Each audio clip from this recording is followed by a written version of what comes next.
Hi years, ఇది వచ్చేసి Telugu content అండి. బిఫోర్ వీడియోలో నేను ఏ బుక్ ప్రిఫర్ చేస్తున్నానో దానికి వర్క్ షీట్ ఇచ్చారు అనేది నేను ఎక్స్ప్లెయిన్ చేశాను. ఇందులో వచ్చేసి ఆబ్జెక్టివ్స్ మనం ప్రాక్టీస్ చేస్తున్నాము. ఫస్ట్ ఆబ్జెక్టివ్స్ థర్డ్ క్లాస్లోది. ఇక్కడ ఏమి ఇచ్చారంటే, వానదేవుడా పాఠ్యభాగం ఏ ప్రక్రియకు చెందును? గేయం అనే ప్రక్రియకు చెందుతుందండి. అదేవిధంగా వర్ణమాలలో ఆ నుండి వరకు గల వర్ణాలను ఏమంటారు? అచ్చులు అంటారు. బాలభీముడు పాఠ్యభాగ ఇతివృత్తం ఏమిటి? ఇతిహాసం అండి. దాని ఇతివృత్తం వచ్చేసేసి వ్యాసము. నెక్స్ట్, భీముని తల్లి ఎవరు? భీముని తల్లి వచ్చి కుంతీదేవి అండి. కుంతీదేవి భీముని తల్లి.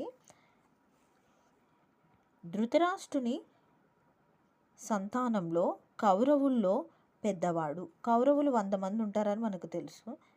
ఇందులో ఫస్ట్ సంతానంలో పెద్దవాడు వచ్చేసి దుర్యోధనుడు.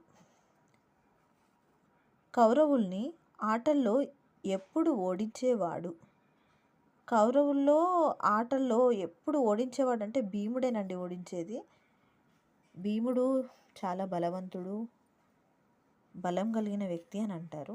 భీముడికి విషాహారం తినిపించిన వాడు దుర్యోధనుడండి. ఈ దుర్యోధనుడు భీముడికి విషాహారం తినిపిస్తాడండి. ఆ విషాహారం తినిపించిన తర్వాత అతన్ని నదిలోకి పంపించేస్తారు. అక్కడ ఉన్నటువంటి పాములు భీముడిలో ఉన్న విషాహారాన్ని మొత్తం పీల్చేస్తుంది అన్నమాట. దీంట్లో నెక్స్ట్ క్వశ్చన్ చూద్దాం. భీమునిలోని విషాన్ని పీల్చివేసినవి ఏవి? చెప్పాను కదండి, భీముడిని ఈ దుర్యోధనుడు విషాహారం పెట్టిన తర్వాత నదిలోకి వదలగానే ఆ నదిలో ఉన్నటువంటి విషసర్పాలన్నీ కూడా ఏం చేస్తాయంటే అతనిలో ఉన్నటువంటి విషాన్ని మొత్తం కూడా పీల్చేస్తాయి అన్నమాట. నెక్స్ట్ క్వశ్చన్, గదాయుద్ధం భీమునితో చేసినవాడు? గదాయుద్ధం భీమునితో చేసినవాడు దుర్యోధనుడేనండి.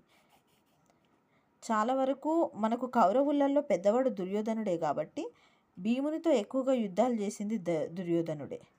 నెక్స్ట్ క్వశ్చన్, అమ్మ పాఠ్యభాగం ఏ ప్రక్రియకు చెందును? అమ్మ అనే పాఠ్యభాగం అంటే ఏ ప్రక్రియకు చెందుతుందంటే గేయం.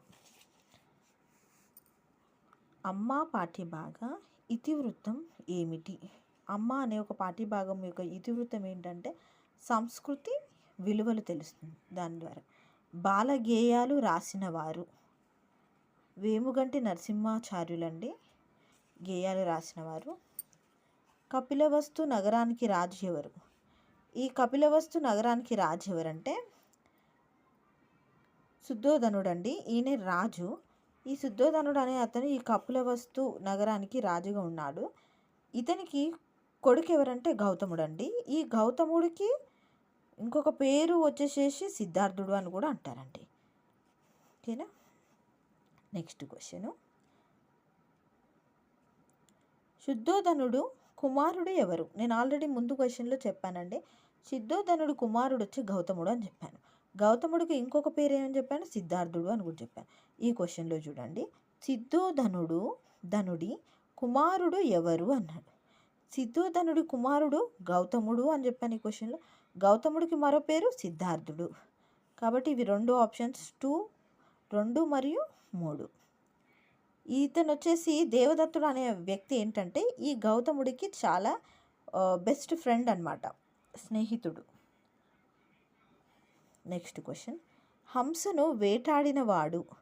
ఈ హంసను ఎవరు వేటాడతారంటే గౌతముడు మరో పేరు కలిగినటువంటి సిద్ధార్థునికి మిత్రుడు ఎవరు అనంటే దేవదత్తుడు.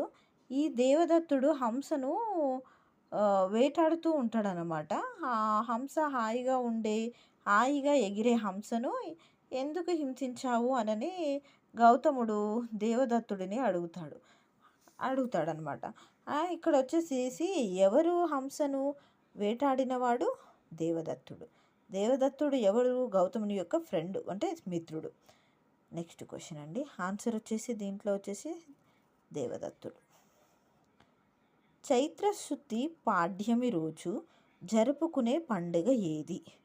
చైత్రశుద్ధి పాడ్యమి రోజు మనం జరుపుకునే పండుగ అండి ఉగాది. ఉగాది పండుగ జరుపుకుంటాం మనం.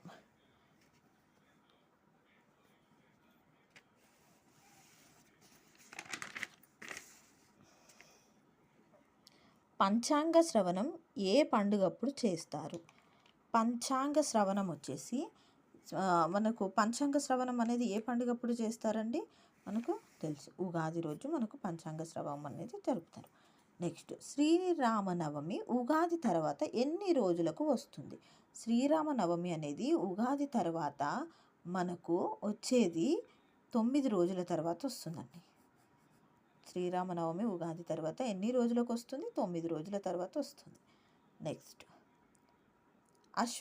అశ్వయుజ మాస సిద్ధ దశమి నాడు జరుపుకునే పండుగ ఏది? ఏం పండుగ జరుపుకుంటారండి? మనకు దశమి నాడు జరుపుకునేది దసరా, బతుకమ్మ దసరా ఇవి రెండే కాబట్టి ఇక్కడ ఆప్షన్స్ ఏమిచ్చారు? 1 మరియు 2. కాబట్టి దీని ఆన్సర్ వచ్చేసేసి 4 అండి.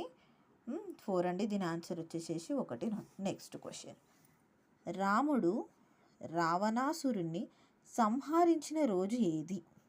రాముడు రావణాసురుణ్ణి సంహరించిన రోజు ఏది? దశమి రోజు అండి. దశమి రోజు మనకు తెలుసు ఆల్రెడీ, నవమి, పంచమి, ఏకాదశి ఇవన్నీ కూడా దానికి సంబంధించినవి. దశమి రోజు రాముడు రావణాసురుణ్ణి సంహరించిన రోజు అనేది మనకు తెలుసు ఆల్రెడీ. నెక్స్ట్ క్వశ్చన్, దసరా పండుగ నాడు